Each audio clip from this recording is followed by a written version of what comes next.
Banyak banget orang itu merasa bahwa mereka overwhelmed dengan apa yang ada di sekitar gitu kan. Di era yang dimana kita digempur sama informasi yang banyak gitu, yang tiap hari kita bangun pagi terus langsung banyak informasi jebret gitu, kita pusing gitu. Minimalisme datang untuk menyelamatkan orang-orang seperti itu. Seperti gua sempat hidup seperti itu, berantakan gitu kan. Dan gua itu bertanya-tanya kepada diri gua, apakah minimalisme ini benar-benar sesuatu yang bagus? Dan gua menemukan ada plus ada minusnya, dan gua bakal bahas plus minusnya di video ini. Simak baik-baik.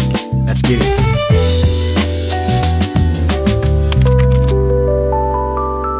Di Jepang itu ada juga Marie Kondo yang terkenal banget dengan bukunya, yaitu Decluttering. Decluttering itu artinya menyisihkan barang-barang yang tidak berguna, yang benar-benar bikin pusing, bikin sumpek gitu kan. Berawal dari merapikan rumah, akhirnya menjadi mindset di mana dia itu membersihkan hal-hal yang tidak penting gitu. Jadi hidup dengan tidak terlalu tergantung dengan hal-hal yang di sekitar terlalu banyak gitu. Gue juga memahami bahwa di dunia ini tidak ada yang benar-benar bagus ya kan. Pasti ada two side of the coin gitu. Ada sesuatu yang bagus, ada sesuatu yang buruk dari satu hal gitu. Termasuk minimalisme ini, gue bakal terangin beberapa hal yang bagus dan tidak bagus dari minimalisme ini. Karena gue sendiri secara pribadi udah menerapkan, dan gue merasa hidup gue lebih clear, lebih plong, dan hidup gue itu lebih tertata ketika gue menerapkan minimalisme gitu. Karena gue punya banyak space sekarang dalam hidup. Ini adalah beberapa hal yang gue pelajarin dan semoga bisa jadi insight buat teman-teman. Poin yang pertama, plusnya adalah hidup itu bebas stres dan juga jadi makin simple. Minimalisme itu membuat lo itu jauh dari hal-hal yang tidak penting. Kayak misalkan gue itu punya barang banyak di rumah nih, yang gue simpen yang sebenarnya gak gue butuhin. Contohnya kayak misalkan raket tenis gitu. Gue udah gak pernah main tenis, ngapain gue simpen raket tenis gitu. Atau kalian nyimpen barang-barang dari mantan misalkan ya ngapain nyimpen barang dari mantan kalau udah gak pernah dipakai. Atau enggak bonekanya udah segunung gitu misalkan di rumah ya mungkin waktu kecil lo excited gitu, tapi udah gede joy itu akan berkurang ya kan. Joy itu berkurang ketika ngeliat barang ini, ya udah biasa aja, nggak ada nilai joynya lagi gitu. Kalau misalkan di Marie Kondo yang gue tahu bukunya Decluttering gitu, kalau misalkan kita punya barang, usahakan barang kita itu sparks joy gitu. Kalau misalkan barang itu nggak sparks joy, why you keeping that thing gitu?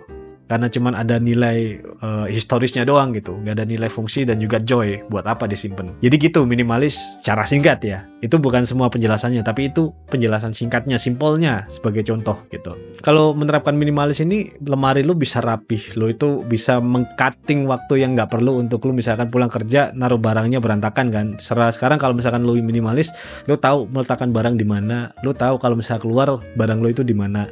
Kayak misalkan baju-baju ya disatuin sama baju-baju dan juga hal-hal yang berhubungan dengan baju, kayak misalkan aksesoris atau enggak sepatu ya kan. Yaitu hal-hal yang berhubungan dengan itu dikelompokkan di satu tempat gitu misalkan. Jadi barang yang lebih sedikit akan membuat kalian tuh lebih fokus dengan apa yang jauh lebih penting dalam hidup. Itu plusnya yang pertama. Lalu gue bicarakan plusnya yang kedua, yaitu ketika lo menjadi minimalis, lo itu jadi lebih hemat dan juga lebih ramah lingkungan. Jadi dengan menjadi minimalis, otomatis lo itu cuma beli barang yang seperlunya aja, yang benar-benar berkualitas. Kayak banyak orang yang menganggap kalau beli barang murah gitu banyak, mereka hemat ya. Kalau murah rusak mulu, banyak belinya juga bakal jadi sampah, dan jadi sampah itu membuat lo itu sumpek sendiri akhirnya di rumah, mau ngebuang cuman kayak sayang gitu kan. Kalau misalkan ada drama kayak gitu kan, jadi hidup itu terhambat ya. Kita memikirkan sesuatu yang nggak substansial dalam hidup gitu, yang nggak seharusnya kita overthinking gitu. Ketika kita menghadapi hal-hal kayak gitu dan kita menjadi minimalis gitu, kita akan beli barang yang benar-benar kayak misalkan lu punya jam tangan banyak awalnya gitu,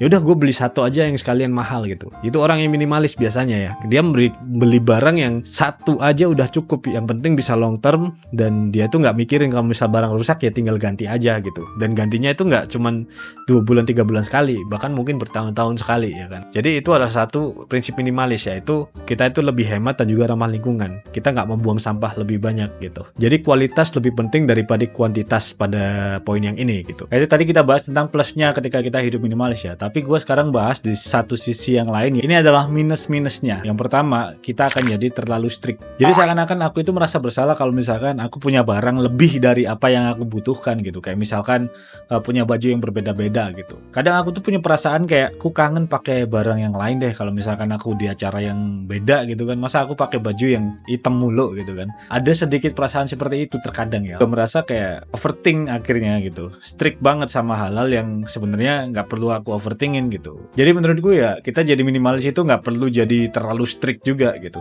Jadi poinnya adalah yang penting kita itu nyaman gitu. Jadi walaupun kita itu sebenarnya pengen nyobain yang lain, ya nggak apa-apa, coba aja gitu. Jadi nggak perlu terlalu strict karena kita itu tidak hidup di dalam sebuah kartun ya kan. Kita itu punya needs, kita punya wants, ya kita harus memenuhi itu semua. kalau misalkan kita nggak bisa beli ya kita pinjam dulu gitu kan. Ya kalau misalkan itu nggak penting ataupun nggak darurat juga ya kan, ya nggak usah dilakukan gitu. Terkadang fleksibel itu juga dibutuhkan gitu. Ya itu minusnya kalau misalkan kita menjadi minimalis yang ekstrim yang pertama ya. Terus minus yang kedua yang bisa gue rasakan adalah ketika kita menjadi minimalis, kita akan sulit buat tinggal bareng orang lain. Nah ini juga sebuah tantangan ya yang gue pelajarin juga di bukunya Marie Kondo, bahwa kalau misalkan ada proses decluttering atau proses buang barang gitu, usahakan barang-barang yang dibuang itu bukan barang orang lain gitu. Kalau misalkan ini kamarnya saudara lu, ya saudara lu yang harus merapikan gitu. Jangan sampai lu itu merapikan di luar konsennya saudara lu gitu. Ya better sih menurutku ya, yang paling tahu ruangan itu isinya apa yang harus merapikan kamar itu. Ketika kita hidup sama pasangan atau hidup sama keluarga gitu, ini akan jadi sebuah hal yang sangat sensitif karena nggak semua orang itu punya visi yang sama dengan kita gitu. Nggak semua orang itu sama dengan apa yang kita mau gitu. Gue pernah kayak buang-buang beberapa barang yang ada di rumah, yang dimana notabene gue nggak tahu itu barang yang disimpan sama nyokap gue gitu. Begitupun sebaliknya, ketika nyokap gue mau buang barang gitu, gue bilang jangan dibuang, itu barang gue mau bawa gitu. Jadi akhirnya ada timbul cekcok itu karena kita itu berbeda persepsi gitu kan. Yang gue itu pikirannya pengen ngebuang barang sebanyak-banyaknya supaya nggak terlalu boros, nggak terlalu makan tempat, makan space, enak dilihat. Sementara di sisi lain ada orang-orang yang ini barangnya jangan dibuang gitu. Nah jadi di sini yang gue poinkan adalah kompromi itu sebenarnya penting gitu. Jangan kita paksa orang lain untuk mengikuti gaya hidup minimalis kita gitu. Jadi kita sebelum melakukan sesuatu, pastikan kita itu melakukan sesuatu dengan konsen orang yang bersangkutan. Terus kita ke minusnya yang ketiga, yaitu minimalis itu sebenarnya nggak selalu cocok untuk semua orang gitu. Karena ada orang yang ternyata lebih nyaman untuk menaruh kayak beberapa benda di depan dia jadi inspirasi gitu kan. Misalkan ada temanku yang dia itu koleksi action figure anime kesayangannya, gue nggak tahu apa maksudnya, atau ada poster-poster yang menurut gue terlalu banyak dan too much gitu di mata gue ya. Itu barang-barang yang mungkin menginspirasi dia untuk tetap berjalan, untuk hidup. Gue nggak tahu ya, karena tiap orang kan kreatif side-nya beda ya, kreatif inspirasinya beda ya. Jadi kalau misalkan gue suruh teman-teman gue tadi yang punya barang-barang ilangin semua, gue suruh buang gitu, mungkin mereka akan menjadi stres banget gitu. Dan gue menemukan bahwa minimalis itu ternyata tidak untuk semua orang gitu. Ada orang tertentu yang mereka itu lebih suka as it is gitu kan. Jadi menurut gue minimalisme itu sama kayak diet. Jadi untuk beberapa orang cocok, untuk beberapa orang mungkin nggak cocok ya. Gue nggak tahu ya. Kan gue pribadi gue sebenarnya merasa cocok aja gitu. Jadi kita itu nggak perlu minimalis total gitu ya. Kita harus pilah-pilah mana gaya hidup yang cocok buat kita. Nggak selalu kita itu cocok sama minimalisme gitu. Siapapun itu yang menurut lo aman, kayak misalkan lu lihat di sekeliling gua nih, ini gua nggak tahu ini orang bakal bilang ruangan gua minimalis atau banyak barangnya, karena dulu tuh meja gua tuh bener-bener bersih gitu, sampai pada satu titik gua kayak merasa kayaknya gua butuh barang-barang lain deh. Contohnya misal gua nih beli vakum ya kan. Gue beli vakum buat meja karena gue males buat nyapu gitu kan. Gue males buat bersihin meja yang debunya banyak. Gue kan kalau misalkan menghapus gitu kan ada sisanya gitu. Daripada gue buang ke bawah atau ambil tempat sampah gitu, ya udah gue vakum aja di meja gitu. Nah ini salah satu contoh bahwa ya sebenarnya ada hal tertentu yang bisa gue kompromikan gitu. Jadi gue nggak sepenuhnya minimalis ekstrim gitu. Kayak misalkan sofa yang nggak pernah dipakai terus gue buang gitu. Jadi gue bisa berkompromi dengan 1-2 hal, kayak misalkan walaupun sofa jarang ada tamu, ya udah gue tetap adain karena gue seneng aja ngelihat sofa, terus gue pakai buat selonjoran, gue pakai buat bercanda sama temen. Ya sebisa mungkin kalau ada tamu jangan sampai tamunya di teras gitu aja lah. Jadi minimalisme itu ya ada plus minusnya.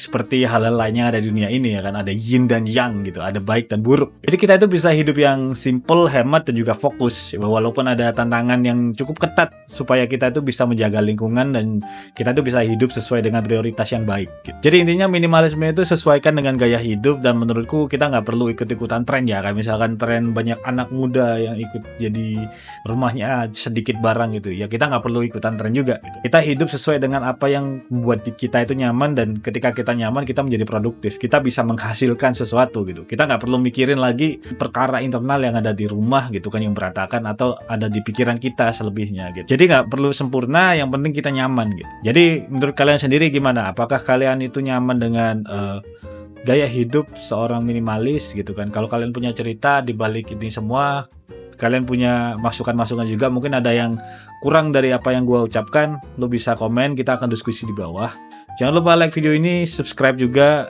and catch you on the next one. Minimalis.